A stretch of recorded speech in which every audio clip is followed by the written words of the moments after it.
ఓం శాంతి. ఈరోజు Murali date 25 July 2025. బాబా చెప్తున్నారు, మధురమైన పిల్లలు, బాగా చదువుకుని మీ అంతటకు మీరే రాజ్య తిలకం దిద్దుకోవాలి. ఈ ఒకే చింతనలో సదా ఉండాలి. చదువు ద్వారానే రాజ్యం లభిస్తుంది. ప్రశ్న: పిల్లలు ఏ ఉత్సాహంలో ఉండాలి? ఎందుకు వ్యాఖ్యుల పడరాదు? జవాబు: ఈ లక్ష్మీనారాయణుల వలె అవ్వాలనే ఉల్లాసం మీకు సదా ఉండాలి. దీని కొరకు పురుషార్థం చేయాలి. ఎప్పుడూ దుఃఖితులుగా అవ్వరాదు. ఎందుకంటే చదువు చాలా సహజమైనది. ఇంట్లో ఉంటూ కూడా చదవచ్చు. దీనికి ఎలాంటి ఫీజు లేదు.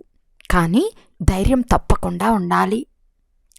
పాట: మీరే మాతాపితలు. ఓం శాంతి. పిల్లలు తమ తండ్రి మహిమను విన్నారు. మహిమ ఒక్కరిదే, వేరెవ్వరి మహిమ గాయనం చేయబడదు.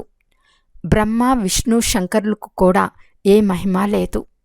తండ్రి బ్రహ్మ ద్వారా స్థాపన చేయిస్తారు, శంకరుని ద్వారా వినాశనం చేయిస్తారు, విష్ణు ద్వారా పాలన చేయిస్తారు. లక్ష్మీనారాయణులు కూడా అలాంటి యోగ్యులుగా శివబాబాయే చేశారు. మహిమంతా వారిదే. వారిది తప్ప ఇంకెవ్వరి మహిమను గాయనం చేయాలి? లక్ష్మీనారాయణను అలా తయారు చేసే టీచర్ లేనట్లయితే వారు కూడా ఇలా తయారయ్యేవారు కాదు. వారి తర్వాత రాజ్యపాలన చేసే సూర్యవంశీయులకు మహిమ ఉంది. తండ్రి సంగం యుగంలో రానట్లయితే వీరికి రాజ్యం కూడా లభించి ఉండదు. వేరెవ్వరికి మహిమ లేదు. విదేశీయులు మొదలైన వారెవ్వరిని మహిమ చేయాల్సిన అవసరం లేదు. మహిమంతా ఒక్కరిదే, వేరెవ్వరికీ లేదు. ఉన్నతాతి ఉన్నతమైన వారు శివబాబా మాత్రమే. వారి నుండే ఉన్నత పదవి లభిస్తుంది. కనుక వారిని బాగా స్మృతి చేయాలి కదా. స్వయాన్ని రాజుగా చేసుకునేందుకు స్వయమే చదువుకోవాలి. బ్యారిస్టరీ చదువుకునేవారు చదువు ద్వారా స్వయాన్ని బ్యారిస్టర్గా చేసుకుంటారు కదా. శివబాబా మనల్ని చదివిస్తున్నారు అని మీకు తెలుసు. ఎవరైతే బాగా చదువుతారో వారే ఉన్నత పదవిని పొందుతారు. చదవని వారు పదవిని పొందలేరు. చదువు కొరకు శ్రీమతం లభిస్తుంది. పావనంగా అవ్వటం ముఖ్యమైన విషయం. ఈ చదువు ఈ సమయంలో అందరూ తమో ప్రధానంగా పతితులుగా ఉన్నారని మీకు తెలుసు. మంచి మనుషులు, చెడ్డ మనుషులు ఉండనే ఉంటారు. పవిత్రంగా ఉండేవారిని మంచివారని అంటారు. బాగా చదివి గొప్ప వ్యక్తులుగా అయినప్పుడు మహిమ ఉంటుంది. కానీ అందరూ పతితులే. పతితులే పతితులను మహిమ చేస్తారు. సత్యుగంలో పావనులుంటారు. అక్కడ ఎవరూ ఎవరిని మహిమ చేయరు. ఇక్కడ పవిత్ర సన్యాసులు కూడా ఉన్నారు, అపవిత్ర గృహస్థులు కూడా ఉన్నారు. కనుక పవిత్రుల మహిమ గాయనం చేయబడుతుంది. అక్కడ యథా రాజా రాణి తదా ప్రజలు. పవిత్రులు అపవిత్రుల్ని చెప్పేందుకు అక్కడ వేరే ఏ ధర్మము ఉండదు. ఇక్కడైతే కొందరు గృహస్థుల మహిమను కూడా గానం చేస్తూ ఉంటారు. వెళ్ళి ముసల్మాన్లకు కూడా శిష్యులుగా అవుతారు. అటువంటి వారికి ఆ ముస్లింలే ఖుదా సమానం. వారే దేవుడు. కానీ అల్లాను పతిత పావనుడు, ముక్తిదాత, మార్గదర్శకుడు అని అంటారు. అందరూ పతిత పావనులు ఎలా అవ్వగలరు? ప్రపంచంలో ఎంత గాఢాంధకారం ఉంది. ఇప్పుడు పిల్లలైన మీరు అర్థం చేసుకున్నారు. కనుక మేము చదివి స్వయం రాజులుగా అవ్వాలని చింత ఉండాలి. ఎవరైతే బాగా పురుషార్థం చేస్తారో వారే రాజ్య తిలకాన్ని పొందుతారు. మేము కూడా ఈ లక్ష్మీనారాయణుల వలె అవుతామని పిల్లల్లో ఉల్లాసం ఉండాలి. ఇందులో తికమక పడే అవసరం లేదు. పురుషార్థం చేయాలి, దుఃఖపడరాదు. ఈ చదువు ఎటువంటిది అంటే మంచం పైన పడుకుని కూడా చదవచ్చు. విదేశంలో ఉంటూ కూడా చదవచ్చు. ఇంట్లో ఉంటూ కూడా చదవచ్చు. ఈ చదువు ఇంత సహజమైనది. శ్రమపడి మీ పాపాలను సమాప్తం చేసుకోవాలి. ఇతరులకు కూడా అర్థం చేయించాలి. ఇతర ధర్మాల వారికి కూడా మీరు అర్థం చేయించవచ్చు. ఎవరికైనా మీరు ఆత్మలు అని తెలిపించాలి. ఆత్మల స్వధర్మం ఒక్కటే. ఇందులో ఏ వ్యత్యాసమూ ఉండచాలదు. శరీరాల నుండే అనేక ధర్మాలు వస్తాయి. ఆత్మల ధర్మం అయితే ఒక్కటే. అందరూ ఒకే తండ్రి సంతానమే. ఆత్మలను బాబా దత్తు తీసుకున్నారు. అందుకే బ్రహ్మ ముఖవంశావళి అని మహిమ చేస్తారు. ఆత్మల తండ్రి ఎవరో ఎవరికైనా అర్థం చేయించవచ్చు. మీరు నింపించే ఫారంలో చాలా అర్థం ఉంది. తండ్రి అయితే తప్పకుండా ఉన్నారు కదా, వారిని స్మృతి కూడా చేస్తారు. ఆత్మ తన తండ్రిని స్మృతి చేస్తుంది. ఈ రోజుల్లో భారతదేశంలో ఎవరినైనా ఫాదర్ అని అనేస్తారు, మేయర్ను కూడా ఫాదర్ అని అంటారు. కానీ ఆత్మల తండ్రి ఎవరో ఇది మాత్రం ఎవరికీ తెలియదు. మీరే తల్లి తండ్రి అని మహిమ కూడా చేస్తారు. కానీ వారు ఎవరో ఎలా ఉంటారో ఏమీ తెలియదు. భారతదేశంలోనే మీరు మాతాపితులు అని పిలుస్తారు. తండ్రియే ఇక్కడికి వచ్చి ముఖవంశావళిని రచిస్తారు. భారతదేశంనే మాతృదేశము అని అంటారు. ఎందుకంటే ఇక్కడే శివబాబా మాతాపితల రూపంలో పాత్రను అభినయిస్తారు. ఇక్కడే భగవంతుని మాతాపితల రూపంలో స్మృతి చేస్తారు. విదేశాలలో కేవలం గాడ్ ఫాదర్ అని పిలుస్తారు. కానీ పిల్లలను దత్తు తీసుకునేందుకు తల్లి కూడా కావాలి కదా. పురుషుడు కూడా స్త్రీని దత్తు చేసుకుంటాడు. తర్వాత వారి ద్వారా పిల్లలు జన్మిస్తారు. రచన రచింపబడుతుంది. ఇక్కడ కూడా ఇతనిలో తండ్రి అయిన పరంపిత పరమాత్మ ప్రవేశించి దత్తత చేసుకుంటారు. పిల్లలు జన్మిస్తారు. అందుకే వీరిని మాతాపిత అని అంటారు.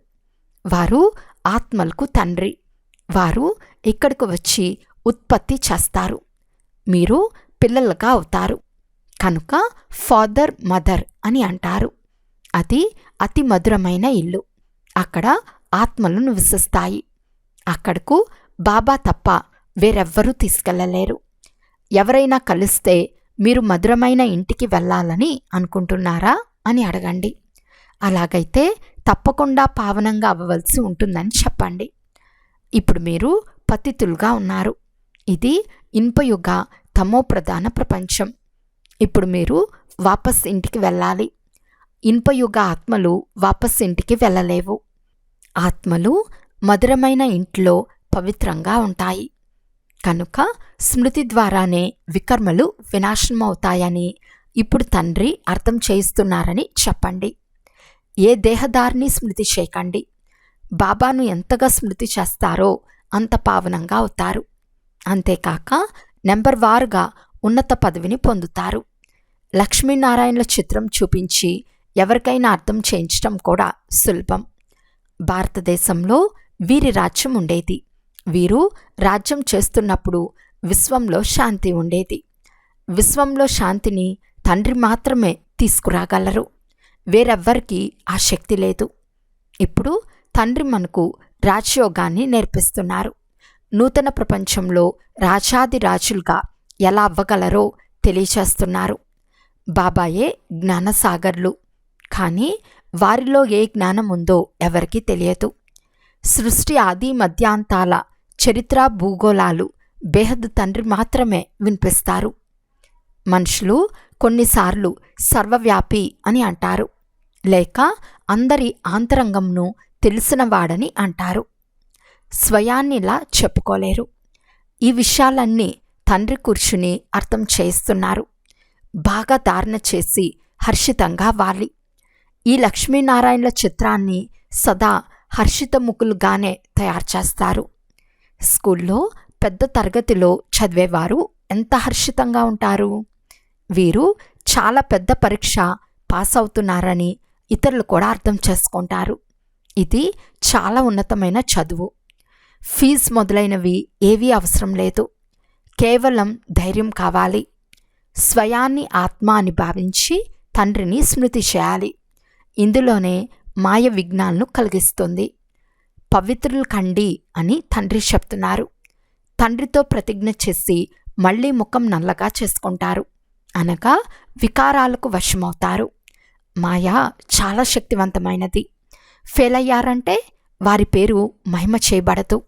ఫలానా ఫలానా వారు ప్రారంభం నుండి చాలా బాగా నడుస్తున్నారు అని మహిమా గాయనం చేయబడుతుంది. మీ కొరకు మీరే పురుషార్థం చేసి రాజధాన్ని ప్రాప్తి చేసుకోవాలని తండ్రి చెప్తున్నారు. చదువు ద్వారా ఉన్నత పదవిని పొందుకోవాలి. ఇది రాజయోగం, ప్రజాయోగం కాదు. కానీ ప్రజలుగా కూడా అవుతారు కదా. వీరు ఏ పదవికి యోగ్యులుగా అవుతారని ముఖం ద్వారా, సర్వీస్ ద్వారా తెలిసిపోతుంది.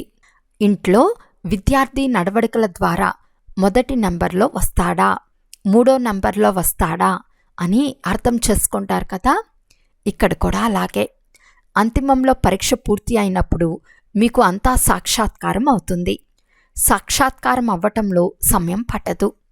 తర్వాత నేను పాస్ కాలేదని సిగ్గుపడతారు. పాస్ కాని వారిని ఎవరు ప్రేమిస్తారు? మనుషులు సినిమా చూచటంలో చాలా సంతోషం అనిపిస్తారు. కానీ బయోస్కోప్ నెంబర్ 1 మురికిగా తయారు చేసేదని తండ్రి చెప్తారు. దానిని చూసేవారు చాలా వరకు ఫెయిల్ అయ్యి పడిపోతారు. కొందరు స్త్రీలకు కూడా సినిమాలు చూడకపోతే నిద్ర పట్టదు. సినిమా చూసేవారు అపవిత్రులయ్యి పురుషార్థం తప్పకుండా చేస్తారు.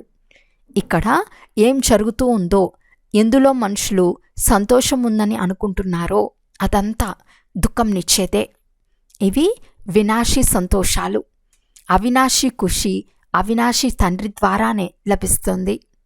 బాబా మనల్ని ఈ లక్ష్మీనారాయణుల వలె తయారు చేస్తారని మీకు తెలుసు.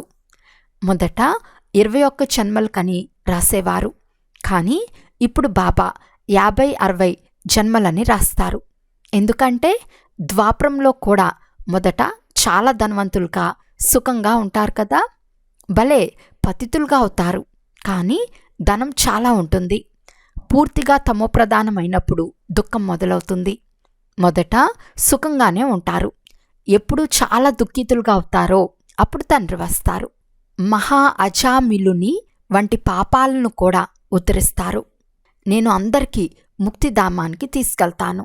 అంతేకాక సత్యుగ రాజ్యంను కూడా మీకు ఇస్తానని తండ్రి చెప్తారు. సర్వులకు కళ్యాణం జరుగుతుంది కదా. శాంతిధామానికి గాని సుఖధామానికి గాని అందరినీ తమ తమ గమ్యాలకు చేరుస్తారు. సత్యుగంలో అందరికీ సుఖం ఉంటుంది. శాంతిధామంలో కూడా సుఖంగా ఉంటారు. విశ్వంలో శాంతి నెలకొనాలని అంటారు. ఈ లక్ష్మీనారాయణల రాజ్యం ఉన్నప్పుడు విశ్వంలో శాంతి ఉండేది కదా. దుఃఖమనే మాటే ఉండదు. దుఃఖం కానీ అశాంతి కానీ ఉండదని చెప్పండి. ఇక్కడైతే ఇంటింట్లో అశాంతే ఉంది. అన్ని దేశాల్లో అశాంతే ఉంది. పూర్తి విశ్వంలోనే అశాంతి ఉంది. ఎన్ని ముక్కలు ముక్కలైపోయింది. ఎన్ని విభజనలు. 100 మైళ్ళకు ఒక్క భాష ఉంటుంది. ఇప్పుడు భారతదేశపు ప్రాచీన భాష సంస్కృతం అని అంటారు. ఇప్పుడు ఆది సనాతన ధర్మం గురించే తెలియనప్పుడు ఇది ప్రాచీన భాష అని ఎలా చెప్పగలరు? ఆది సనాతన దేవీ దేవతా ధర్మం ఎప్పుడు ఉండేదో మీరు చెప్పగలరా? మీలో కూడా నెంబర్వారుగా ఉన్నారు. కొందరు మందబుద్ధి గలవారు కూడా ఉన్నారు. వీరు రాతి బుద్ధి లాంటి వారని చూస్తూనే అర్థమైపోతుంది. ఓ భగవంతుడా, వీరి బుద్ధికి వేయబడిన తాళంను తెరవండని అజ్ఞాన కాలంలో కూడా అంటారు కదా. పిల్లలైన మీ అందరికీ బాబా జ్ఞాన ప్రకాశంను ఇస్తున్నారు. దాని ద్వారా తాళం తెరవబడుతూ ఉంటుంది. అయినా కొందరు బుద్ధి తెరుచుకోదు.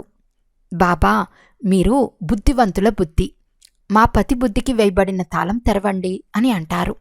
నేను ఒక్కొక్కరి బుద్ధికి వేయబడిన తాళాన్ని కూర్చుని తెరిచేందుకు రాలేదని బాబా చెప్తారు. అందరి బుద్ధి తెరవబడినట్లయితే అందరూ మహారాజా మహారాణులుగా అవుతారు. నేనెలా అందరి తాళాన్ని తెరవగలను? వారు సత్యుగంలో వచ్చే అవకాశమే లేనప్పుడు నేనెలా తాళాన్ని తెరవగలను? డ్రామానుసారం సమయానుసారం వారి బుద్ధి తాళం తెరవబడుతుంది. నేనెలా తెరుస్తాను? డ్రామా పైన కూడా ఆధారపడి ఉంది కదా. అందరూ పూర్తిగా పాస్ అవ్వలేరు. స్కూల్లో కూడా నెంబర్వారుగా ఉంటారు. ఇది కూడా చదివే. ప్రజలు కూడా తయారవ్వాలి. అందరి తాళం తెరిచినట్లయితే ప్రజలు ఎక్కడి నుండి వస్తారు? ఆ నియమమే లేదు. పిల్లలైన మీరు పురుషార్థం చేయాలి. ప్రతి ఒక్కరి పురుషార్థం ద్వారా తెలుసుకోవచ్చు. ఎవరైతే బాగా చదువుతారో వారిని అన్ని స్థానాలకు పిలుస్తూ ఉంటారు. ఎవరెవరు బాగా సర్వీస్ చేస్తున్నారో బాబాకు తెలుసు.